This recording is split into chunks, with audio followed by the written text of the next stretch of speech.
Արև ձեզ ազատեք։ Էս ինչ բախտ էր Գարիկ ջան, 2 օրա վրա ավտոս ես նստում։ Ինձ երևի մեկ է շփոթել եք, որովհետև ես առաջին անգամ ձեր մեքենան նստում։ Ոնց առաջին անգամ։ Բայրեք իրար հետ չէինք գազի կալոնքում, այդ խվատայքեն լունգոն եկան հետդ նկարվեցին։ Չէ, ինձ հաստատ ինչ որ մեկ է շփոթում եք, որովհետև ես այսօր գիշերն եմ թռել եկել Երևան Մոսկվայից։ Լավ։ Երևի ինչ որ բան հետս կատարվում է։ Լավ չեք զգում, հա ձեզ։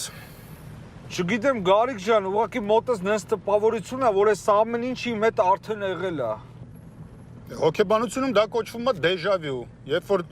ձեզ թվում է, որ ինչ որ դրվագներ ձեր կյանքից կրկնվում են։ Իսկ որ ամբողջ օրն է կրկնվում։ Դա հնարավոր չի։ Մի վարքյան կներեք։ Վարդան ջան, դուք բաս գիտարից Դավոյին սկսեք ձայնագրել, ես հասա արդեն 5-7 րոպեից կլնեմ, ներողություն մի հատ էլ։